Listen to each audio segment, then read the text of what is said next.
Hello, this is a guy who likes fanfiction and is too lazy to read, so here is redo and change in audio form. Check the description for the links to the author. Chapter 11, New Wizards. It had been a very interesting decade for Ichigo. Training Byakuya wasn't as difficult as he thought it would be, as Byakuya was a lot more diligent and determined to learn than anything else. He had a clear goal set for himself, to lead the Kukaki clan to greatness once he became the new head. As time went on, Ichigo found out that Byakuya had also been seeing a girl as well. Hisuna, a girl from the slums of Rukanga, that he had been seeing in secret. It came as no surprise to Ichigo at all, as he was able to figure it out with ease, and if Ichigo could figure it out, then it would have been a matter of time before the Kukaki clan did. Fortunately for Byakuya, his teacher didn't care about his relationship too much to interfere or tell the Kukaki elders. He simply gave Byakuya this advice: if he loves her, then defy whatever rules he could to be with her. Things had taken a drastic turn in Ichigo's favor, as certain events took place in much different ways than his time. Sosuke along with Misoto had developed a way to convert a Soul Reaper to that of a Hollow without the true knowledge of the Hogyaku. True, Sosuke knew of Kisuke's unfinished one, but that mattered very little since he had his daughter. Misoto was able to generate just the right amount of power to change a being from that of a Soul Reaper to that of a Hollow. With a few tests on some unsuspecting Soul Reapers who hurt a girl that was Jin's friend, Sosuke found that the Soul Reapers develop hollow masks and the strength of hollows. He also learned that they start off primal and feral, before truly succumbing to the hollow inside. They weren't strong enough to handle the hollow, so Sosuke and Misoto killed them and brought them back for study. Unfortunately for them both, Jin had seen the entire thing unfold. He had told not his captain or anyone in his squad, but his teacher, the man he respected the most, Ichigo. Ichigo decided to confront Sosuke about this along with Jin, and was surprised that he had found a way to hollowification with the Hogyaku's help. Since this was the case, Ichigo had decided to tell Jin about his plan to destroy the Soul Society, or at the very least destroy the main problem with it. At first Jin didn't understand, but as Ichigo explained it to him, things started to make sense to the young man. He was behind his teacher 100% now. After he had told Jin, he made sure that he didn't tell his other two students, as they weren't ready to hear this. Ichigo also told Sosuke and Misoto to test this hollowification on stronger people this time. Sosuke agreed and asked him which people he would like to change, and to his surprise, Ichigo already had a good list of people he wanted to undergo this new transformation. That list included Kensei, Mashiro, Shinji, Love, Rose, Hiyori, Kisuke, and Yoriyuki. Sosuke wasn't sure why his own captain was a part of that list, but then again it made sense since Shinji was dangerously close to catching Sosuke and his daughter. Knowing Shinji, if he did catch Misoto, he would probably bring her to the head captain so she could be sentenced to execution, or kill her right in front of him. Either way, Shinji had to go. Kensei and Mashiro were a close captain and lieutenant who didn't trust Ichigo as well, and aligned with Shinji. Hiyori was a bit of a problem since she would always turn up at the worst possible times. It wasn't unusual for Misoto to avoid her whenever she was out and about. Love and Rose were a bit of an odd choice in Sosuke's eyes, as they hadn't done anything worth mentioning. Maybe Ichigo just wanted to see how the hollowification just worked on more captains. Kisuke and Yoriyuki made the most sense out of the list. Kisuke had never trusted Sosuke and had even investigated him the best that he could. Kisuke was sticking his nose in a personal matter to Sosuke that he shouldn't have delved into. To Ichigo though, he needed Kisuke out of the picture, and instead of him being in exile and regaining his bearings in the world of the living, Ichigo decided to put him in a situation he couldn't overcome with logic.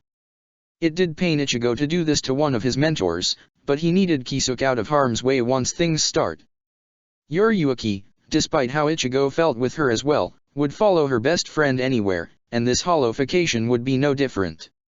With his list set with Sosuke and Misoto, Ichigo left the lab with Jin and left the matter in Sosuke's hands. Ichigo told him to handle it as discreetly as possible.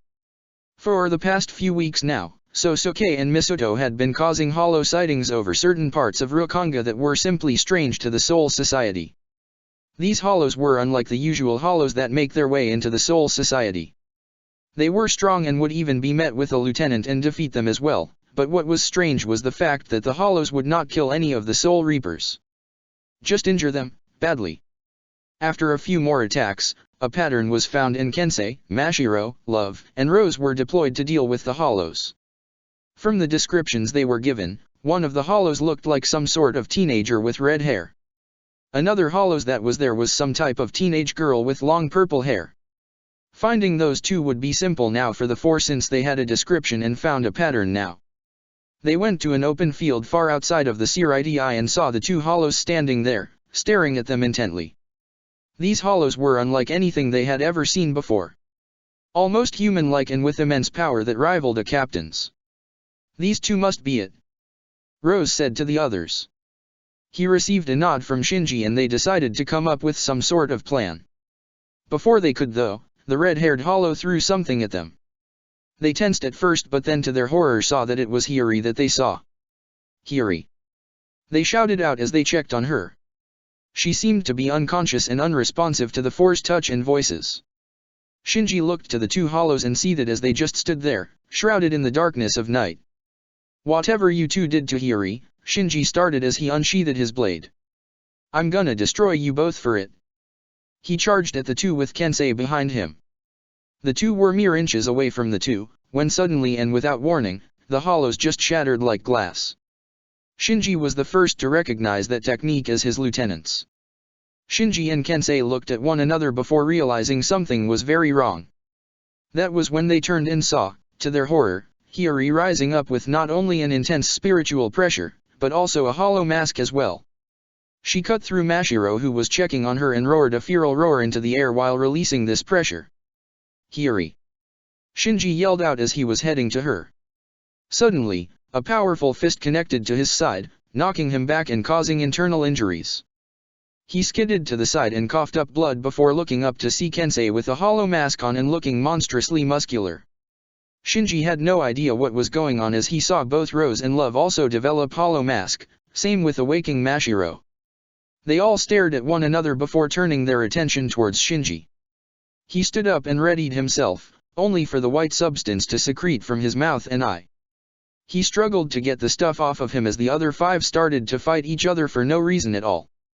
Shinji tried and failed to get this stuff off of him as his vision started to fade on him and he felt an instinctual urge to kill overtaking him.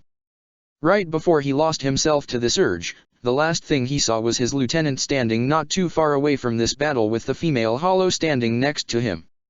Sosuke smirked at his captain and then for Shinji, everything went dark. Sosuke started with his daughter by his side.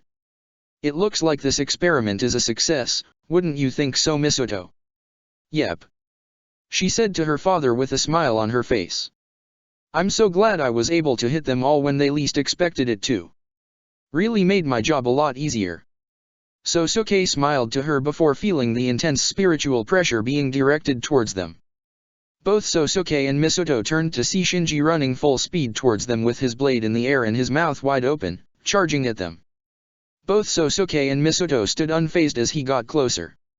Right before he could do anything, AKA showed up and kicked Shinji away from them. He stood next to Misoto and Sosuke as they watched Shinji and the others fight each other and struggle for dominance. It went on for a while, until three new spirit energies made their way toward the group. AKA, Misoto and Sosuke hid themselves and their own energy as Kisuke, Yoriyuki, and Tessai appeared. They watched in horror as their fellow Soul Reapers were fighting each other in a bloody and feral battle. Tessai! Kisuke said to his friend. Tessai wasted no time in setting up Aikido seals to bind the six and tie them down so they couldn't move.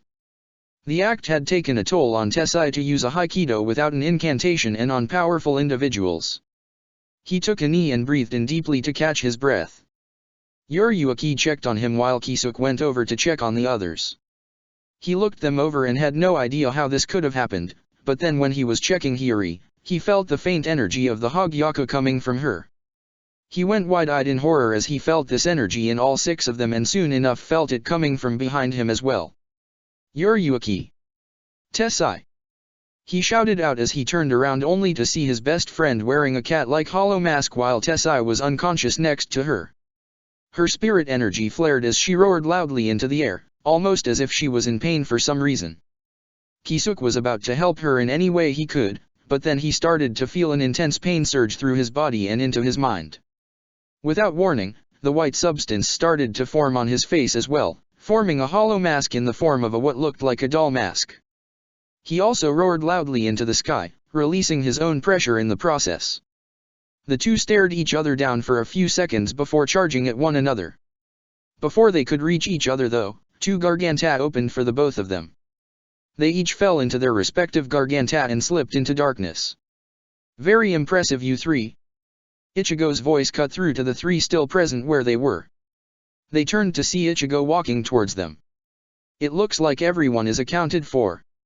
Now that just leaves dealing with Yoriuki and Kisuke in Hueco Mundo.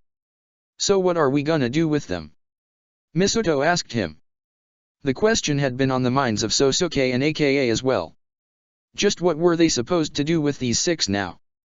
Ichigo looked to the masked Soul Reapers and smirked before turning to the three. We send them to the world of the living. I've already made a special area for them so they can focus on trying to grasp control of their new abilities. But what if they come back to the Seirai? Sosuke asked his teacher. They'll know better than that now. Ichigo told him. I have a feeling that after all of these hollow pressures being released mixed with their own energies, the Soul Society will put two and two together. Same with them. They'll know that now they cannot come back here as they are anymore. Aka, Misuto, and Sosuke understood and were ready to head out. Ichigo waited for some Soul Reapers to come closer before opening up a Garganta to where they needed to go. The Soul Reapers that came saw the Garganta and all of the captains and lieutenants with the masks on and quickly checked on Tessai before leaving to report this whole thing. Ichigo decided to make his way back to Sosuke and the others before opening a Garganta to see just how their two newest additions were faring in their new environment. Chapter 12, Kisuke and Yoriuki. Some Kisuke's Yoriuki in this chapter. Enjoy. After Ichigo had sent both Yoriuki and Kisuke to Hueco Mundo, and Shinji and his group to the world of the living, Tessai was questioned about just what happened out there in a captain's meeting. The head captain was not happy to hear that they had lost 4 captains to some sort of hollow experimentation and possibly 2 more captains were involved in it somehow. The news put the old man in a tough predicament as now they were short 6 captains now and were losing Jinrei to his illness. So they would lose 7 total captains. The news to the remaining captains came as a shock as nobody knew just what to do about this problem. Word would spread fast of the missing captains and news had already spread of Jinrei's retirement from duty, so that put the 13 court guard squad in serious jeopardy. As Tessai finished his explanation up to the point where Yoriuki knocked him out for some unknown reason, Ichigo decided to speak up out of everyone to recommend potential captains to fill in now. Head captain. He started, surprising everyone remaining in the room. He stepped forward and continued.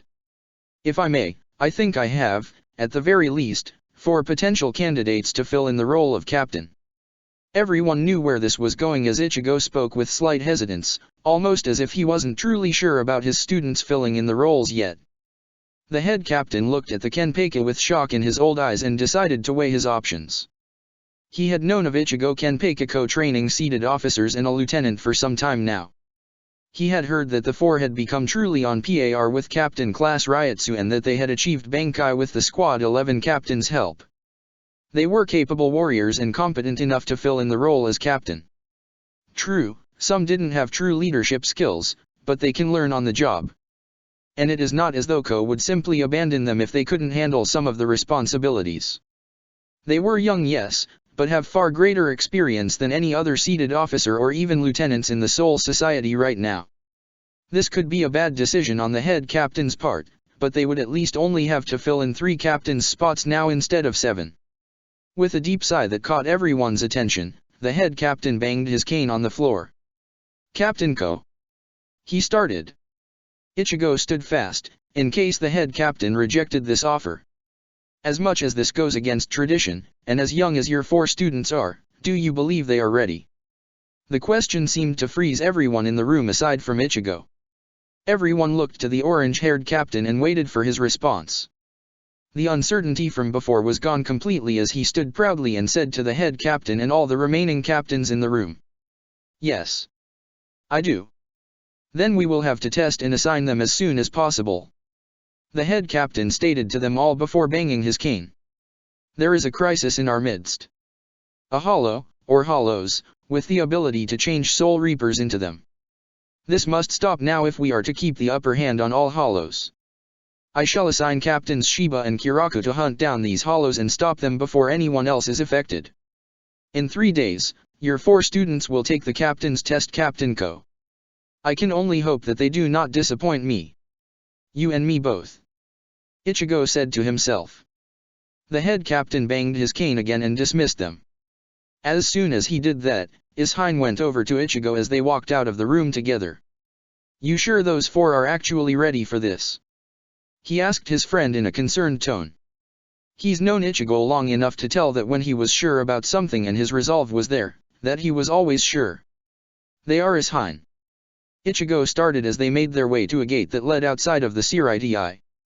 I can only hope that they take the news well. With that, Ishine nodded to his friend and left for the Shiba Manor to prepare for the hunt of the hollows. Ichigo went through the now opened gate and made his way to the training field that him and his students practiced in. Not to his surprise, his students were sparring in their usual way. Byakuya and Sosuke versus Jin and Swaifon, a team effort to better strengthen their ability to fight alongside each other whenever need be. He watched them as they continuously switched tactics to throw each other off balance. Since they were so damn good at that, the spar ended in a stalemate as usual. Before they could try and spar once more, that was when their teacher flashed over to them. They weren't surprised he was there as they've felt his spirit energy so many times that they could always tell when he was close by. He looked to them all as they appeared in front of him. They bowed before seeing a look on his face that was very much foreign to them. Uncertainty. Is there something wrong, Captain? Byakuya asked him. Despite knowing Ichigo as a teacher for a decade now, he still insisted on calling him Captain instead of his regular name like the others had.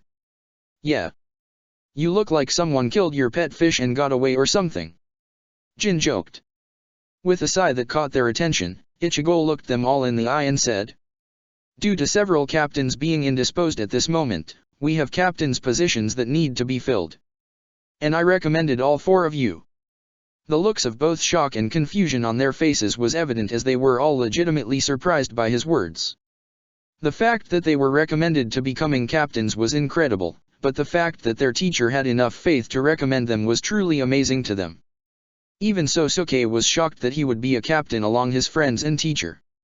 Does this mean that my grandfather is stepping down? Byakuya asked with a concerned tone to his voice.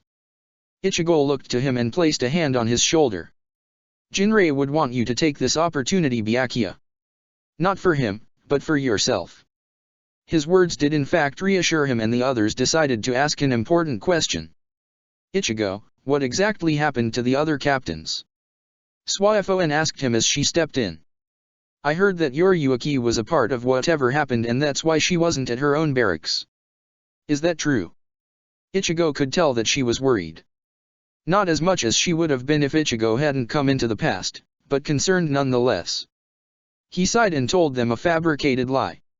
From what I can make from the report from Tessai and what I felt at least, Captain Urahara and Tessai went to check on Captain Hirako and his group. When they arrived, everyone there were possessed by something. I didn't really believe it at first, but he said that they had hollow masks on them and were acting like hollows. This caught everyone off guard as Ichigo continued. Tessai trapped them with some Kido spells and saw Captain Urahara check on them. That was when he blacked out because Yoriyuki attacked him. What?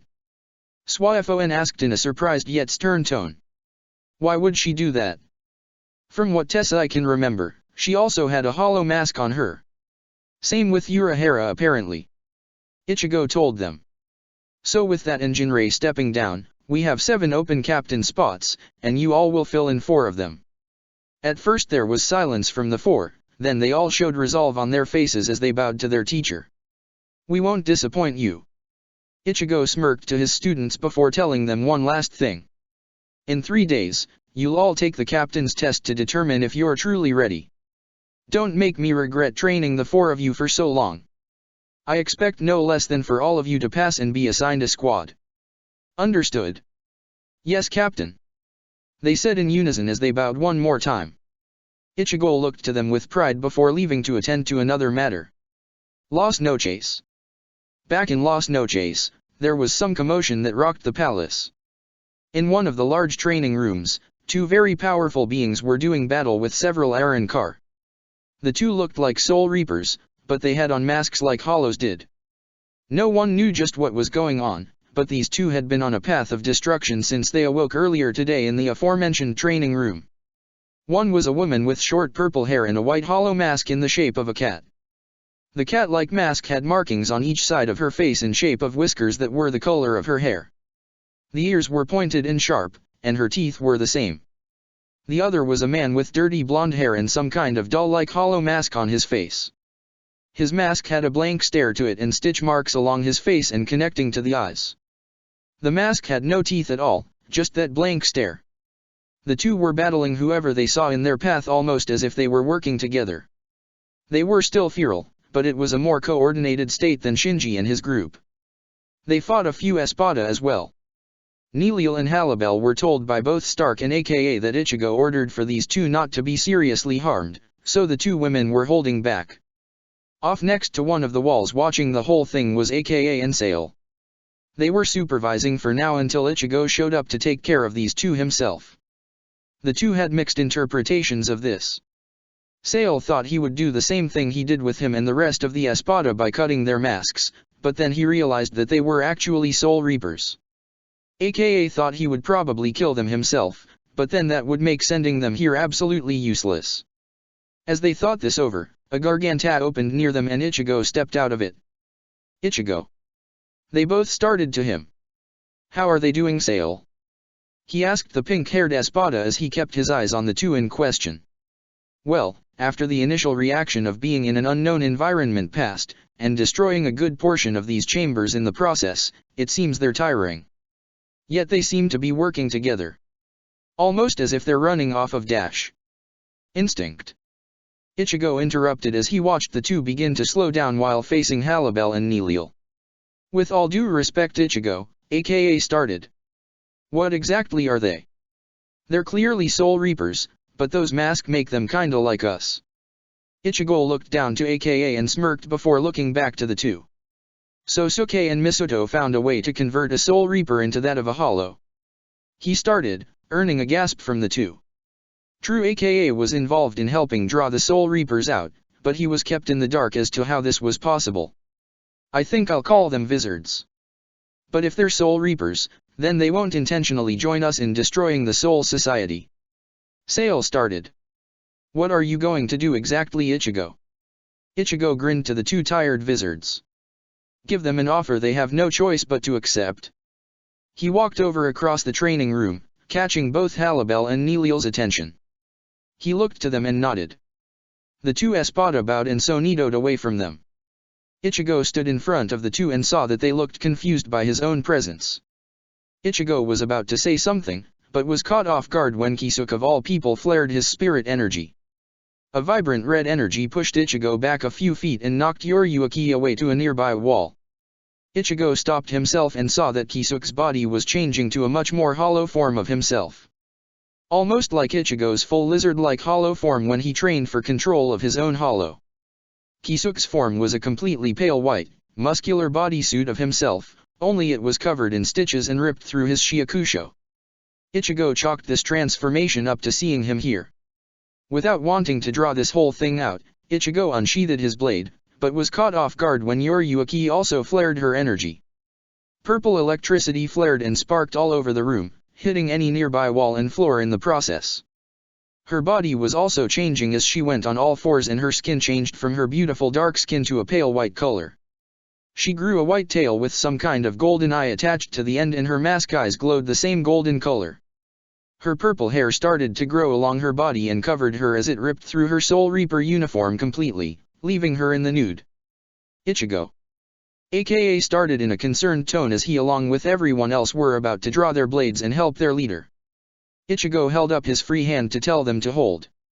They did and watched as Ichigo summoned his Shikai blades. Yoriyuki. Kisuke. He said to the two as they made their way to him slowly. I'm only going to say this once. Control yourselves now, or I will make you do so. The two flared their energy again and charged at Ichigo. Yuryuki was faster than she was before and reached him easily. She extended her clawed hand to him only for Ichigo to stop it with his left blade and fling her away at breakneck speeds. Kisuke raised his own blade and brought it down with incredible force. Ichigo was surprised by this and used both blades to block his shot. It left a crater where he was like when he fought Kenpeka the first time in his time. Ichigo used some more force and pushed Kisuke off of him. As he did that, Kisuke used his free hand to fire a vibrant red Zero at Ichigo. "Tch!" Ichigo said as he raised his right blade into the air. "Getsuga Tensho." He released his own energy and cancelled out the Zero. Yuryuki rushed over to him again and tried to unleash a flurry of strikes on him. Ichigo dodged and blocked her attacks before stopping her by stabbing her right arm. She roared before her tail lifted itself above her head and the eye glowed like a Zero. Ichigo was completely caught off guard as her Zero hit him straight in the face, knocking him back several meters. The Espada were concerned. This had been the first time they had seen Ichigo knocked back with such force before. They were ready to step in to help him, but stopped when they felt his pressure rise drastically.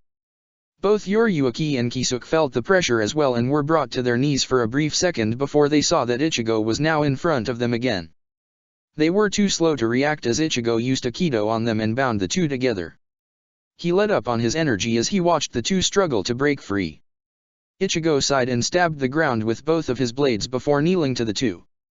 They were clearly in a blind rage from seeing their comrade siding with the Hollows and turning them into this, yet Ichigo could tell that the both of them were trapped within their own battles with their own Hollow.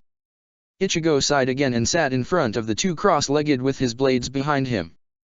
He closed his eyes and decided to enter his own inner world. His inner world had changed ever since he declared his new resolve. Instead of skyscrapers or Karakura Town, it was just his old home of Karakura Town.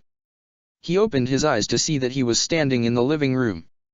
After a few quick glances he left through the front door and saw two other buildings across the street from him.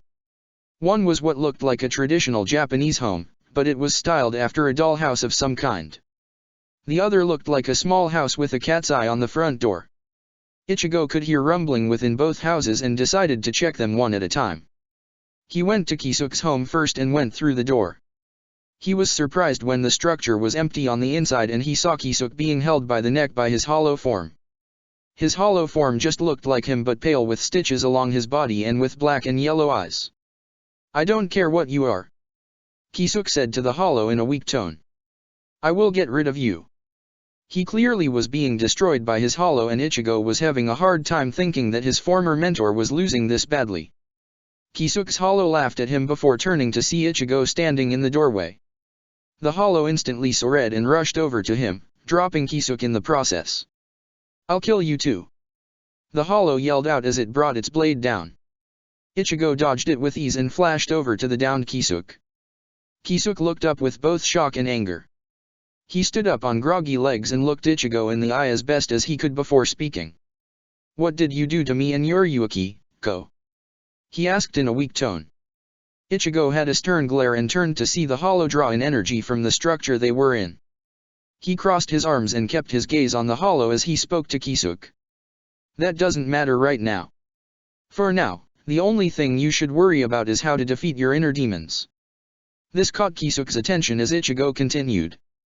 "This monster inside of you is everything that you hate about yourself. Your fears. Your anger. Your despair. All of it rolled into one being that you can't overcome in any way that you seemed to do beforehand. This hollow is you, and it's about to take control of your inner world and force you to watch everything that it does to the people you care about, or more precisely, to Yuryuki." That was what triggered Kisuke the most. He may not have known what Ichigo did to him or Yuryuki, but one thing he did know was that he refused to have this monster of a hollow hurt the woman he had affection for. Kisuke stood up on shaky legs and looked to the hollow version of himself. He gritted his teeth at the thought of what it would to Yuryuki and saw nothing but the will to destroy this creature. His eyes glowed a faint red color and his inner world started to change.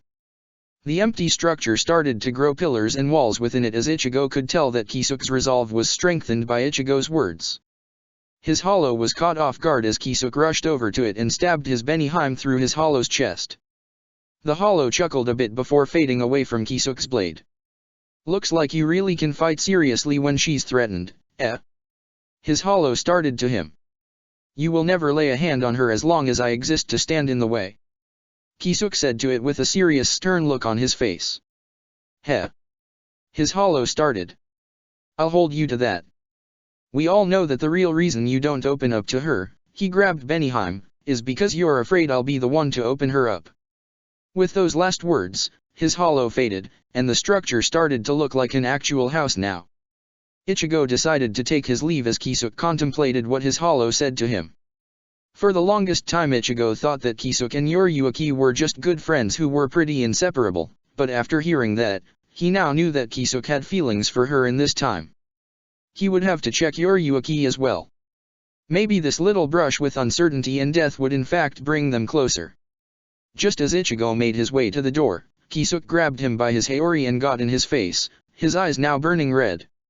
What did you do, Ko? He shouted out. Ichigo was genuinely surprised hearing Kisuk raise his voice and lose his composure.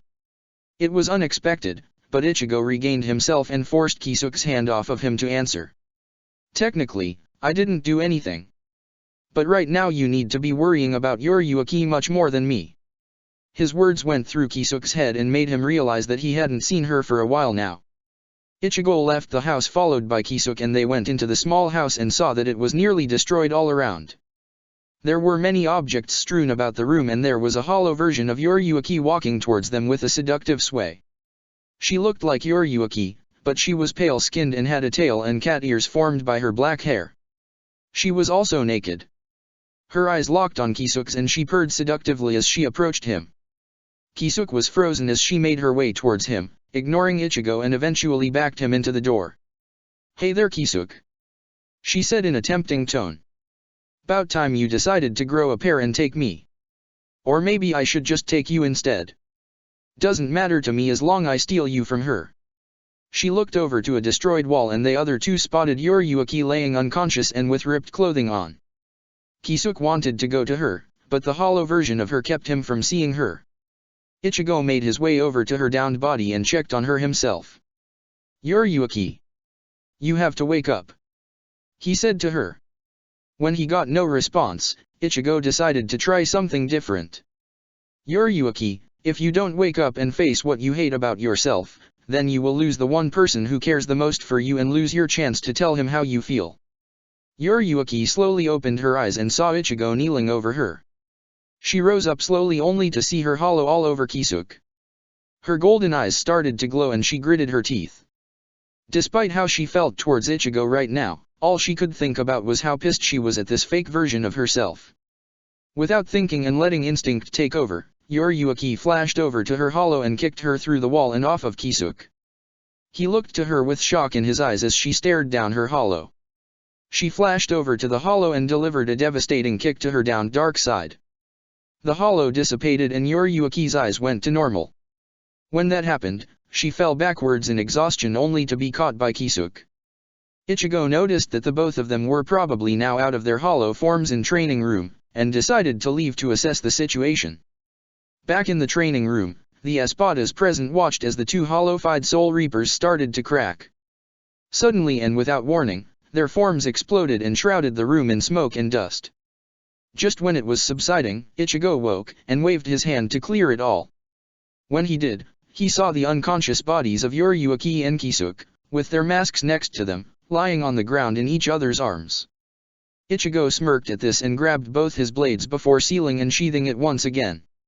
AKA, Halibel. He started to the two. Both Espada stepped up to him. That spare room on the south side of the palace, would the both of you please take these two there and let them rest? They've earned it, for now. Both AKA and Halibel nodded before taking the both of them and using Sonito. Ichigo sighed in relief that for now everything was calm and decided that now was a good time to head back. Before you leave Ichigo. Sale started, stopping Ichigo from opening a Garganta. What exactly should we do if they wake up and start attacking again? Ichigo turned to the scientist and smirked again. If they do wake up, the first thing they do won't be to attack. They'll be too concerned with what happened to them that they'll ask questions. If they wake up before I come back in a few days, Then keep them in their room and provide them with some food. Tell them I'll be back in a few days to answer any and all questions they have. Understood, Sale. Understood, Ichigo. Ichigo nodded to him before opening a Gargantat and leaving the palace. With Aka and Halibel, they had just arrived at the spare room and laid the two down on the bed. Before they made the two comfortable, the two Espada dressed them in some white robes that covered them up. They then made the two comfortable before leaving the room to see if there was anything else that needed to be done. Chapter 13, The Deal. Kisuke and Yoriyuki woke up in a daze as they felt that they were in a comfortable bed and close together nonetheless. It took them a while to compose themselves as they lazily looked around the room while they still lay on the bed. From what they could see, the room was light gray color and was fairly large. There was a small table with two chairs next to them, a few empty bookshelves, two drawers next to each other, and another door in front of the bed. The bed they were on was a queen-size bed with red silk sheets that were covering up the two. They looked to each other, wondering where were they until they both realized something that made them both blush to the other. They were both in the same bed together and very close to one another. Yoriyuki was the first to react as she quickly rose up from the bed and looked to Kisuke. She went from embarrassed to confused when she saw him blushing even harder at her and starting at her with his jaw dropped. She wanted to question why he was doing that until she looked at herself and saw to her horror that her upper body was completely exposed. She quickly covered herself with the sheets and looked away from Kisuke's gaze, her dark face turning red from embarrassment. Kisuke recomposed himself and sat up only to realize that he was also topless. He lifted the sheet and instantly forced it back down as he saw that both he and Yoriyuki were completely naked underneath. Kisuke turned as red as a tomato at this revelation.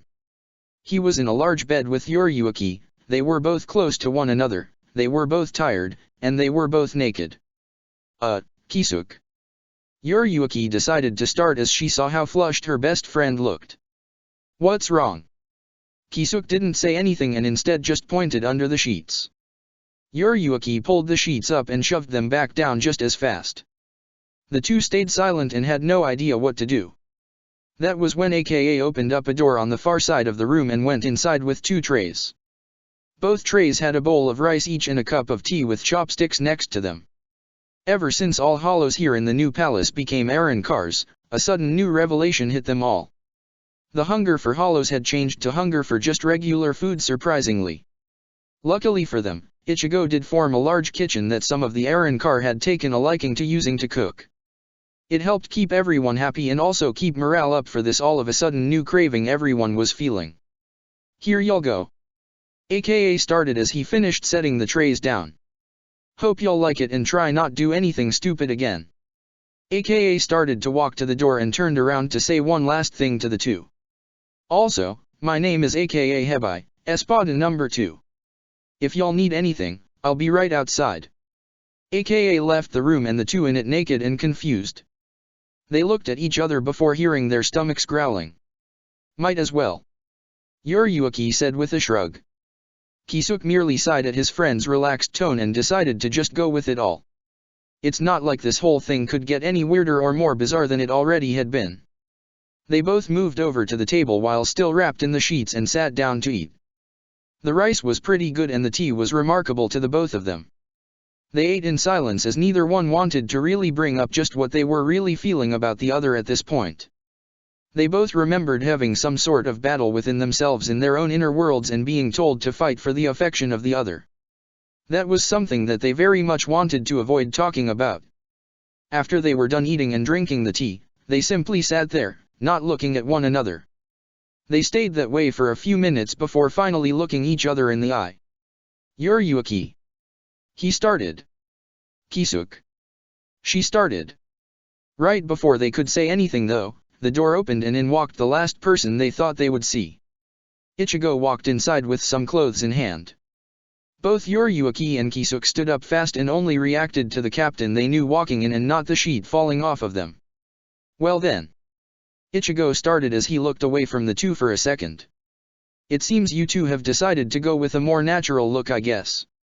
They both covered themselves up and kept looking to him with looks of disbelief. Ichigo casually went over to the bed and laid the clothes down. They were similar to what the two wore beforehand, only now they were white instead of black. Ichigo. Kisuke started as he went over to the orange-haired captain. Just what in the hell is going on here? Where are we? And why are we in this room together with no clothes on? Yuriyuki asked him with a subtle anger to her voice. Well, the whole naked thing was really you two. Ichigo started to them as he made his way over to a chair. As he sat in it, the two looked to him confused. When we brought you two here, your clothes were tattered, so we replaced them with some of our yukatas, but for some reason or another you two kept ripping them off of each other. They both blushed hard as they looked at one another, then quickly looked away. The reason you two are here in this room is because this is now your room now. Ichigo continued on as the two looked to him with more confusion. The both of you are in Hueco Mundo. More specifically, Las Noches. The two's blood ran cold when they were told this. How had the Hollows rebuilt the palace that was destroyed long ago in the wars here? Who the hell could unite the Hollows to even rebuild the palace anyway? So many questions going through their heads as Ichigo simply continued. I think that answers your questions, so I might as well ask what I need to ask and say what I need to say. Ichigo continued as he motioned for the two to sit on the bed while he finished what he wanted to say. They decided to listen and sat down to hear him out. I want you two to join my army to destroy the Soul Society. They both immediately went wide-eyed and stood up to stare at him in disgust. How could he think that they would just willingly help him destroy their home? He must have some nerve to think they would. Now, before you two start telling me off, I want you both to hear what I have to say. True, I have my own reasons for wanting to destroy the Soul Society. Reasons I'll eventually share with you two when the time is right. The reason I'm giving you two this choice is because of what happened to you both and what exactly that means for you two now. Both Kisuke and Yuriyuki looked at him with narrowed eyes. What are you talking about? Kisuke asked him in a more concerned tone than an angry one. What's wrong with us? Yuriyuki asked in a similar tone. Ichigo smirked and began to explain. The last thing that you two should remember is being in a field seeing Shinji and the others with hollow masks on their faces, right? The two nodded and continued to listen. What do you two think happened from when you found them and just now when you two woke up? Yuriyuki was taking longer to figure it out, but Kisuke had a very sickening feeling in the pit of his stomach. Ichigo noticed that look of uncertainty in his face and smirked again. Yuriyuki looked over to her friend and asked him what he figured out. He looked right into her golden eyes to give a grim answer. Whatever happened to Hiri and the others happened to us as well. He said to her. Yuriyuki gasped as it was all coming back to her. The fight in her inner world against that white-out version of herself. How she was destroyed by it and how much it wanted Kisuke so much. Almost as if it wanted to take him for itself. That's right. Ichigo continued, getting their attention. Those were your inner hollows trying to fight for dominance of your body. They took over you both for a time and I could tell by how stronger they were getting that you two were losing horribly, so I intervened. Now, with some practice, you can access the hollow's power to use as your own. You're no longer Soul Reapers. You're Wizards now, a Soul Reaper with a hollow mask. So, what the hell does that have to with us willingly joining you? Yuriyuki asked, still more than a little furious at Ichigo wanting them to be traitors. Ichigo merely smirked at her and then slowly turned his attention to Kisuke. I'm pretty sure he's already figured it out by now. Yuriyuki looked to her best friend and could see him standing there with his mouth agape and sporting a disturbed look to his eyes. What? She started as she grabbed him gently by the arm. Kisuke turned to her with the same expression. What, Kisuke? What does he mean? Now she was really afraid of what the future might hold for them both. Kisuke took a deep breath and answered her. Most likely the Soul Society will put things together and figure out what happened. He started while looking to her confused expression. Think about it, Yuriyuki. Hollow presences in the Soul Society and Soul Reapers reportedly saying that their squad members wore a mask and went on killing sprees. And all us that were there aside from Tessai, who saw Hiri and the others, seeing the both of us with those masks even for a brief second. The Central 46 would have us executed as hollows even if we had control of it. Yuriyuki went wide-eyed as she sat back on the bed followed by Kisuke sitting next to her. What are you saying to me, Kisuke? She asked in a low tone. I'm saying that we're in corner now, and there's not many options for us to go. Kisuke answered as he held her hand. Ichigo could tell that the two needed some privacy, so he stood up to leave. Before he did, he got their attention with his next words. If you two decide not to join me, then all you'll be able to do is wander in Hueco Mundo forever. None of my Arrancar will hunt you down, but the other hollows out there won't be so kind. I'll give you till tomorrow to give me an answer. As Ichigo was walking to the door, Kisuke had to ask him a few things. What about Hiyori, Shinji, Kensei, Mashiro, Love and Rose? Ichigo turned his head to answer. I sent them somewhere so they could figure out how to overcome their own hollow. They're strong, they'll figure it out. And Tessai? Kisuke continued. You let him live on purpose, didn't you? Ichigo turned around and answered in his monotoned voice.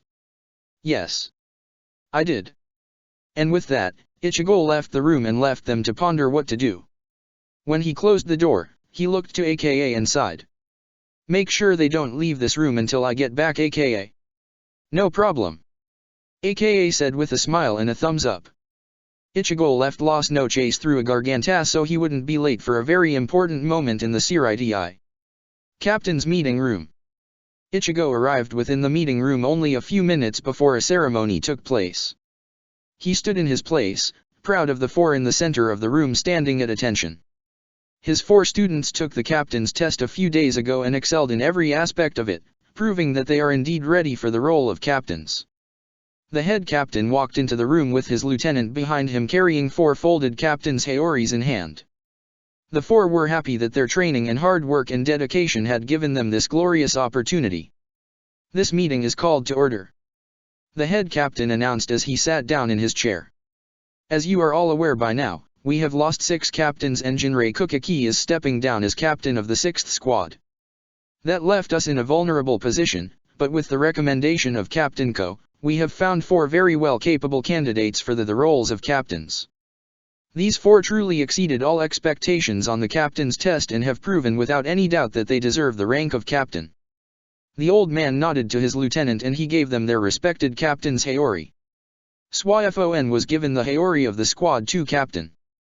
Yuriuki never was a huge fan of wearing it, so she swore to herself that she would do better than her old captain by wearing it with pride in her duties.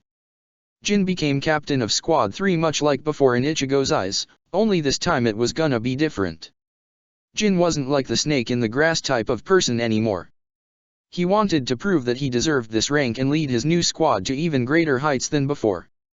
Byakuya was truly proud of himself for achieving this goal. He was happy to stand along his friends and now fellow comrades as he received his grandfather's haori. He would wear it with pride, and now that he was head of the Kukaki clan, he could bring Hisuna into his home, permanently. Sosuke was absolutely thrilled on the inside to be receiving a new Squad 5 haori for himself. He knew the actual reason he was given this opportunity because of how he and his daughter dealt with his former captain, but the feeling nonetheless was absolutely incredible to him. All 4 newly appointed captains placed their haoris on and bowed to the head captain.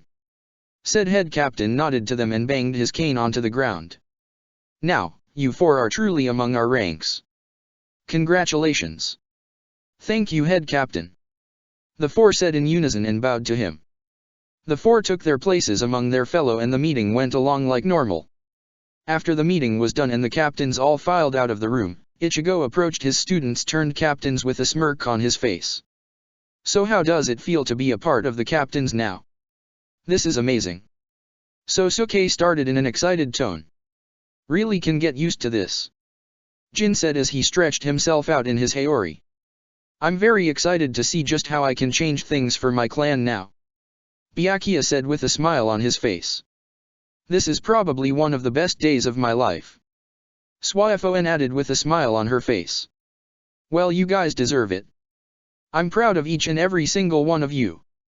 Now prove that you deserve to keep those haoris and lead your squads to greatness. Understood? Ichigo said to them in a stern tone that also had a smirk on it. Yes, Captain. They said to him. Now, let's go celebrate. Ichigo said to the 4 as they began to make their way to a bar to have a celebratory drink before getting back to work tomorrow. Chapter 14, A New Student? Ichigo was very pleased by yesterday's events. He not only showed both Yoryuki and Kisuke that they really had no choice but to join him in destroying the Soul Society, but he also was able to have a nice drink with his 4 students now turned captains. If that wasn't already good enough, Ichigo woke from his bed absolutely refreshed and ready to kick some ass in the process. He quickly got himself dressed in his usual captain's outfit as he readied to meet Yoryuki and Kisuke to get an answer from them, but as he started walking down the street outside of some squad barracks, he rounded a corner and felt that someone accidentally ran into him. Thanks to his already intense strength, Ichigo didn't budge a centimeter. The one who ran into him though was down on the ground now. When Ichigo looked down, he had to do a quick double take to make sure this was a certain young captain from his time. Sure enough, he was. The young kid shook his white-haired head and looked up to the tall captain from the ground, ready to shout at the man only to stop when he saw who he was talking to. The boy immediately tensed up when he saw the man he ran into and quickly stood up and bowed repeatedly to him. "I'm sorry, Captain Ko. Please forgive me," the boy said as he raised his head to the orange-haired captain. The kid didn't barely made it to his stomach yet. In his time he was just a little taller than he is now. Ichigo looked at the boy up and down, taking in every aspect of him that he could. From his childlike appearance to the familiar Zanpakuto on his back, Ichigo knew beyond a shadow of any doubt that this kid was indeed Toshiro. A familiar voice came from afar. Both Ichigo and Toshiro looked over to see Ishine waving over and making his way over to them. "Ichigo. So nice to see you, my friend." Ishine started as he greeted his friend with a friendly smile and a handshake. "Ishine. Good to see you too. And who might this child be?" Ichigo started as he looked towards Toshiro with intrigue in his eyes. Toshiro was visibly uncomfortable in the presence of the most feared captain in all of Sirei. "Oh right." Ishine started as he introduced the boy now standing next to him. "This is Toshiro Hitsugaya, my third seat. He's the child prodigy everyone's been talking about." Ichigo went a little wide-eyed at hearing this information. He looked back to the child prodigy and could feel the immense energy off of him. It was no secret that the captain of Squad 11 looked too young and prominent Soul Reapers to train, and right now Toshiro was getting a sinking feeling that he was in the captain's sights now. Ishine noticed the look of intrigue from his friend directed towards his third seat and grinned. "If you want, you can train him like you did with your previous 4 students.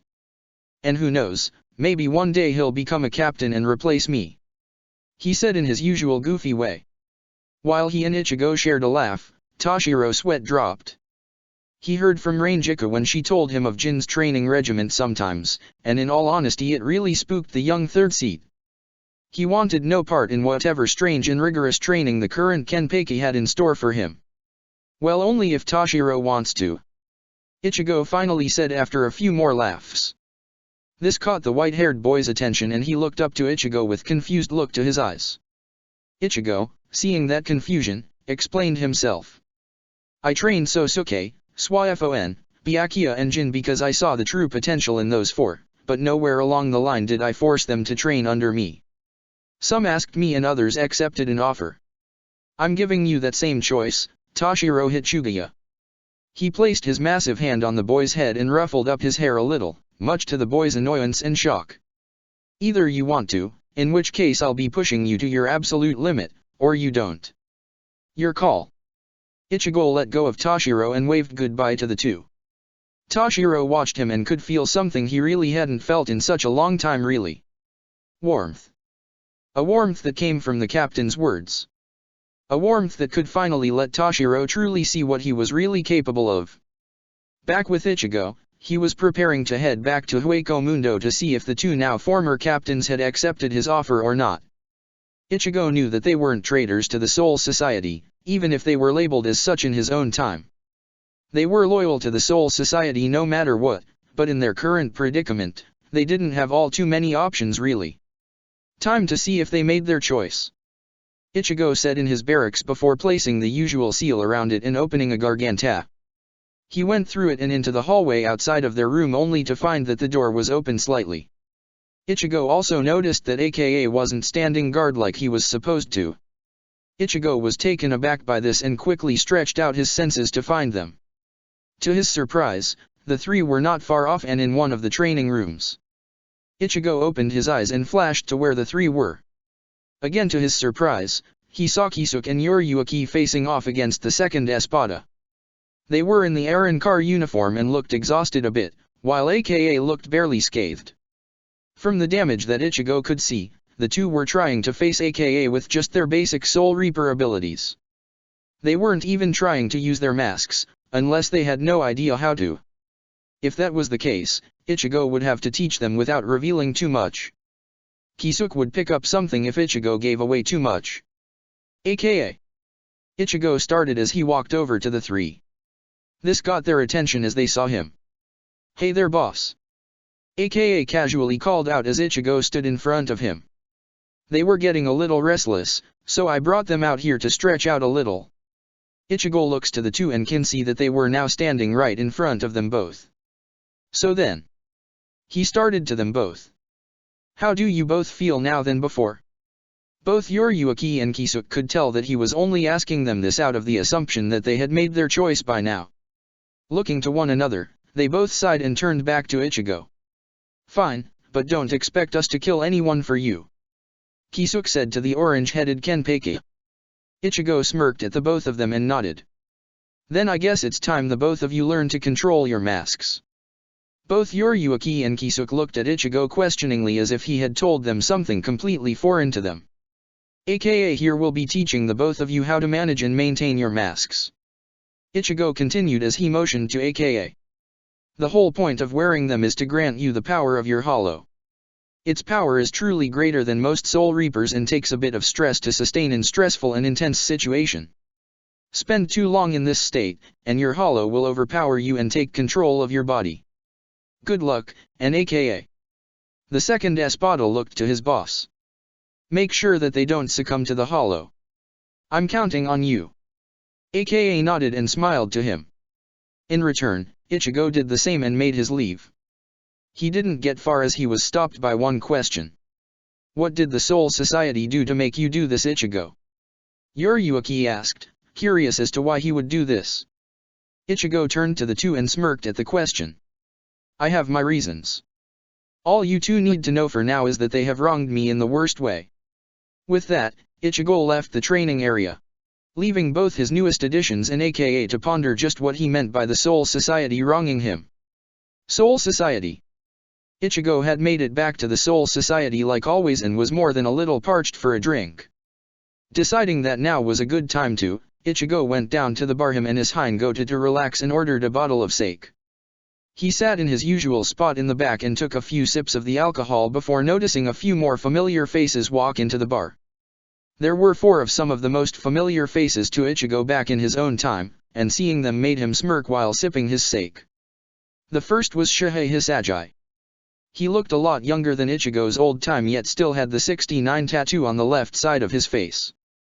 Ichigo guessed that he must have witnessed Kensei when he was a child. The next was the still busty Rangiku Matsumoto. She looked the same really aside from her much shorter hair and the scarf wrapped around her neck. Jin had told Ichigo that she was the friend that he was fighting for and would do anything to protect. Knowing this, Ichigo put it into his mind to ensure she would be just fine in the future.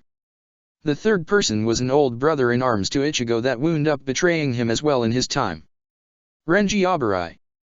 He looked about the same as well, just inexperienced and without any stupid forehead protector or cloth around his forehead. Ichigo had to hold back his anger when seeing him. The last was what made Ichigo's blood boil the most. The one person that Ichigo wanted to kill in the most horrendous of ways.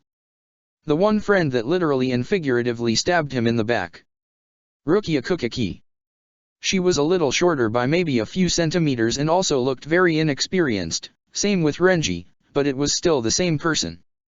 Byakuya must have sent people out to find her at Hisona's request.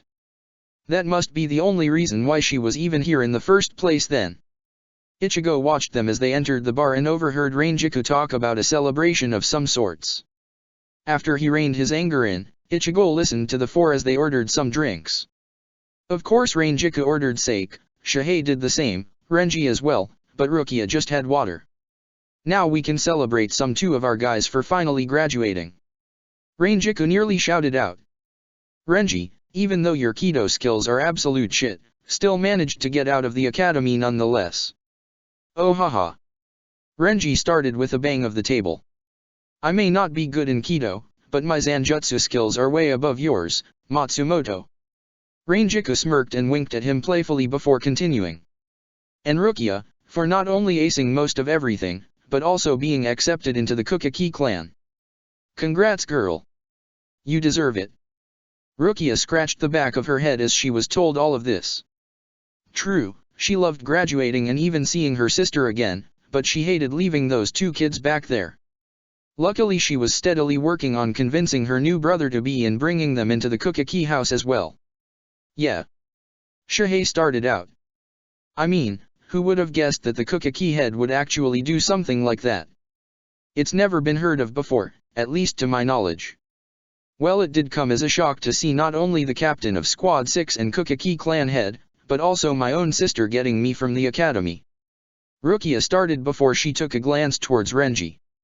At that point, out of the corner of her eye, she saw the orange-haired captain that saved her and the two kids all those years ago. Isn't that Captain Ko? She asked Rangiku when she pointed him out. When Rangiku and Shihei saw him, they slightly paled a bit, much to Rukia and Renji's surprise. Yep. Rangiku whispered out to them. That's the current Kenpeki. What's a Kenpeki? Renji asked her. Before either Rangiku or Shihei could answer, they both paled completely as they saw just who was standing behind the two new graduates. The two may not be able to see him, but they could just feel his intense presence behind them. They sweat dropped as they slowly turned to see the captain of Squad 11 and current Kenpeki standing right over them. He had his arms folded and was staring down at the two graduates who had no idea what a Kenpeki was. Rukia was a little less intimidated by his stature since she has seen him before. A Kenpeki is a title passed down from one owner to another through combat. Ichigo started. Whoever challenges a Kenpeki for his or her title proves of their worth of said title by killing the current Kenpeki. Not only that, but they also become captain of Squad 11, but nobody is beating me anytime soon. CC Captain Ko. Shihei says quickly as he gets up bows, followed by both Rangiku and the two graduates. Don't know why you all are bowing to me. Ichigo starts, causing the four to look up to him. I'm not on duty and in all honesty, I hate it when people do that. Hell, it took Byakuya a long-ass time to stop doing that. Ichigo said as he scratched the back of his head and yawned. Rukia perked up a bit when she heard that. Oh, that's right. She got his attention. You were the one that trained Byakuya. I am. Ichigo had a feeling he knew where this was going. Rukia stood up and found that she was still heavily towered over by the mountain of a man in front of her. Stealing her nerves, she decided to ask a special request of him. Could you train me, Captain Ko? Ichigo wasn't surprised in the slightest of said request, but the others, especially both lieutenants, were in complete and total shock. A graduate asking a request of a captain to train right out of the gate? It was completely unheard of. Rukia kept her resolve though and wasn't backing down from the one of the most intimidating captain's gaze, so to the three and the other patrons in the bar, she was at least fearless. Ichigo looked down to her and could just feel the memories of her betrayal playing out to him. How she had spent all that time befriending him, putting her trust in him as he did her, and even being something of a sister to him more than anything. He never saw Rukia as anything other than a sister to him in his own time, but that quickly disappeared when she stabbed him in the back. She became a bitter memory to him that day. For some strange reason though, right now, this Rukia was different. He couldn't understand why, but maybe with him simply being here and changing things has something to do with it. Hell, he basically completely changed his four students, practically every Espada, both Yoryuki and Kisuke, and even people who were captains in his own time. Maybe this Rukia being different than the previous one isn't so strange now. Ichigo didn't bother giving her an answer as he made his way for the exit. Rukia kept her head up the entire time, not showing her emotions of sadness or disappointment. Renji was about to stand and comfort her as best as he could, but before Ichigo left though, he stopped and turned his head to her. I'll think about it. Rukia looked over to him with a spark of hope in her eyes. While she had that look, the others had looks of surprise on their faces, and while they all had those looks, Ichigo only had one of intrigue. This could work to my advantage. Chapter 15, Perspectives. A few days after Ichigo told Rukia that he would think about training her, he was approached by his former student now turned Squad 6 captain, Byakuya Kukaki. Ichigo had a pretty good idea what his former student was entering his barracks for, but decided to entertain the gesture nonetheless. Byakuya. Ichigo started as he greeted his former student. What can I do for you on this very nice day? Byakuya smirked and had to stifle a laugh as he already knew his teacher well enough to catch his sarcasm. He stood in front of his teacher and answered. Rukia has told me and Hisuna that you were considering training her. He paused as he saw his teacher's smug grin. She has courage and shows some interesting skill to her that I can't seem to put my finger on. Ichigo stated to Byakuya. Same with another kid named Toshiro Hitsugaya. Both of them have serious potential. Byakuya nodded to his teacher and went to the door to leave. Before he left though, he turned to address one last thing. Also, are you still coming? Ichigo smirked at his former student and answered. Wouldn't miss it. And with that, Byakuya left and went back to his manor to prepare things for later this week. Ichigo stifled a chuckle and went back to his paperwork that had piled up recently. If there was one thing Ichigo wishes he could do with his power, it was to get rid of all this damn paperwork. Las noches. Yuriyuki and Kisuke were just coming off another training session with AKA. They were walking around the massive palace and watching the various Arrancar all throughout. They were very confused when they did this after Ichigo left them the first time. They only saw a small portion of Las Noches, but it was enough to get them to question their outlook on hollows. That time, AKA told them that they couldn't go further than the training area nearest to their room, but this time AKA had been more lenient with the two. They were now exploring a good bit of the palace and now had a different opinion on hollows. They saw them being far more human than just mindless monsters that craved souls to feed on to grow stronger. They saw that the hollows they ran into were more or less like the Soul Reapers back in the Serai. Calm, collected, friendly and even helpful with directions whenever the two wizards got lost. They trained like normal, hung out with each other, worked well with one another, even a few loved each other. It was a community that was almost like theirs yet for hollows. The major difference was the leadership. The Espadas were more or less like captains while Ichigo was like the Central 46 in a sense. Only Ichigo didn't order around anyone into doing questionable and moral things. He didn't order for executions whenever a rogue hollow with some balls attacked the palace. He would simply imprison it and give it an offer later on. Join them or leave, and the next time it shows up, he will destroy it himself. When AKA told the two this information and how peaceful the palace is now than centuries ago, their perspective on hollows was starting to change. Even Kisuke was seeing them differently as people and not monsters with souls. Yuriyuki was actually enjoying this place more so than the Serai. I still can't believe that Ichigo was the one to make all of this happen. She started as they passed by a large open field with the younger Arrancars running around happily. Yeah. Kisuke started with a smile as he looked to the children playing. It was just like their old lives before they were turned, only peaceful. The two continued on with their walk, passing several Arrancar in the process.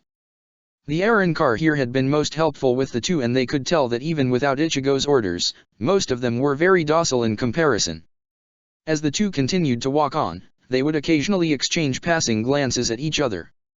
After the initial change, the two had been a little bit vague with their feelings towards each other. They really didn't know what they wanted, and seeing some of the Arrancar couples didn't help either. When they stopped next to an open field, Kisuke decided it was now or never. Unfortunately for him, Yuriyuki was thinking the same thing. Yuriyuki I-. Kisuke I-. They both said as they turned to each other, only to stop mid-sentence. They stared into each other's eyes, and for that single, solid moment, everything else around them was nothing but a haze. A haze that made everything around them obsolete. They inched closer to each other, not caring that they were out in the open. Since they've seen the Arrancar here, they felt natural and like they both belonged to each other. And just like that, they kissed each other. Yuriyuki placed her arms around his neck while Kisuke wrapped his arms around her waist. The kiss was filled with passion and love for one another as they stayed like this and wanted to stay like this for a very long time. Check the description for the links to the author.